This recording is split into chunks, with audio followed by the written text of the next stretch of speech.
Bonjour à tous, c'est l'œil de la rédac, épisode 3. C'est toujours Ahmad, rédacteur en chef et cofondateur de Bouscapé. On va revenir ensemble sur l'actualité du mois de novembre. Au mois de novembre, sur le site Bouscapé, on cumule 2 millions de visites. Sur YouTube, on cumule 13 millions de vues en un mois avec 28 vidéos postées. On a pris également 40 000 abonnés supplémentaires en un mois. À titre de comparaison, le média urbain numéro 2 cumule, lui, 9 millions de vues sur la même période avec 63 vidéos postées. Sur nos playlists qu'on développe depuis un an sur les plateformes de streaming Spotify, Apple Music, Napster et Deezer, on cumule plus de 75 000 abonnés sur la playlist Bouscabanger et plus de 45 000 fidèles sur la playlist Bouscaï. A noter que dans ces chiffres, il manque Apple Music, plateforme sur laquelle on est très fort pour des raisons de confidentialité, on ne peut pas encore les communiquer. Le contenu du mois, c'est le Wesh. C'est le retour de notre émission qui s'intéresse aux jeunes talents. Nico le Colombien est parti à la rencontre de Zola, un artiste du 91 qui faisait partie de notre liste des 11 rappeurs à suivre en 2018. Le soir je fais le con en CR et la journée pas de pour me cirer. Sur le toit je secoue mon sirop, casse tes cordes vocales si t'as personne. Dans la nouvelle version du Wesh, on se déplace plus dans le quartier, on filme avec 2 caméras, on a essayé de rendre ça plus vivant et plus dynamique. Parlons bien, parlons musique. Zola est un artiste très attiré par la trappe, il aime quand les gens s'ambiancent sur ses morceaux. On laisse passer 2 semaines, on revient, on le met à sec. Allô, allô, c'est la recette ou le calo. Ils disent mon cala, et veulent péter toutes mes galettes. En 48 heures, on a réalisé 200 000 vues, c'est le plus gros démarrage de l'émission. On vient d'ailleurs de sortir un nouvel épisode avec Zixon, un jeune rappeur de Bondy, que je vous invite à aller voir sur notre chaîne YouTube.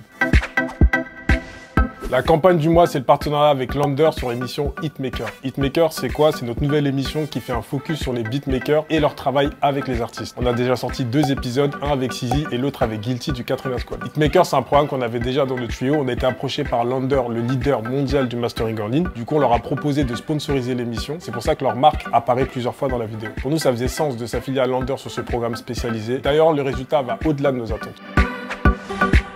Le talent du mois, c'est Maxime Masgros. C'est notre illustrateur, dessinateur qui s'occupe principalement des Bouscapresse. C'est les dessins humoristiques qui mêlent actu et rap qu'on poste chaque dimanche sur nos réseaux sociaux. Ce mois-ci, il a notamment réalisé le nouveau générique de Fifth Story saison 2, dont le premier épisode est en ligne. Ça fait 2 ans qu'on bosse avec lui à distance, tout se passe bien avec lui, c'est un mec agréable, humainement, il est au top. Et on tenait à le féliciter pour son travail.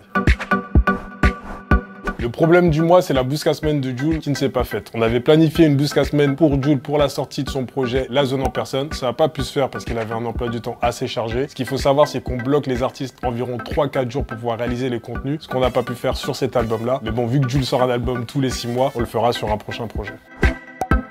Question du mois, comment on gagne de l'argent chez Bouscapé? Ça, c'est la question qui revient tout le temps, ça fait 13 piges qu'on nous la pose en boucle. C'est comme les médias traditionnels, Bouscapé se finance avec la pub avant tout. On réalise des audiences importantes sur le site, YouTube, Instagram ou Facebook. On valorise cette audience auprès des annonceurs. Sur le site, on vend principalement les espaces publicitaires aux maisons de disques qui souhaitent promouvoir la sortie de leurs albums. C'est ce qu'on appelle dans le milieu le display. Ça leur permet de toucher leur cœur de cible avec des bannières, des habillages, des carrés pubs. Sur nos réseaux sociaux, on peut être amené à relier du contenu pour les marques comme des bandes annonces de films ou des photos pour des marques de vêtements. On va également créer du contenu pour ces marques qu'on va diffuser nous-mêmes. La dernière campagne en date, c'est pour l'événement Red Bull Dernier Mot qui a eu lieu au Trianon. Depuis un an, on a eu la chance de faire des campagnes brand content avec des marques comme Apple, Netflix, Disney ou encore Nike pour mettre en avant des produits qui sont en adéquation avec notre cible. On a une équipe créative et des commerciaux très performants qui s'occupent de cette partie. Grâce à ces OP, on rémunère les gens qui font Bouscapé et on investit dans de nouveaux projets. Merci à tous d'avoir suivi l'œil de la rédac épisode 3. On se revoit le 5 janvier pour faire le bilan du mois de décembre. Entre-temps, retrouvez-moi chaque mardi pour la question de la semaine sur les réseaux sociaux.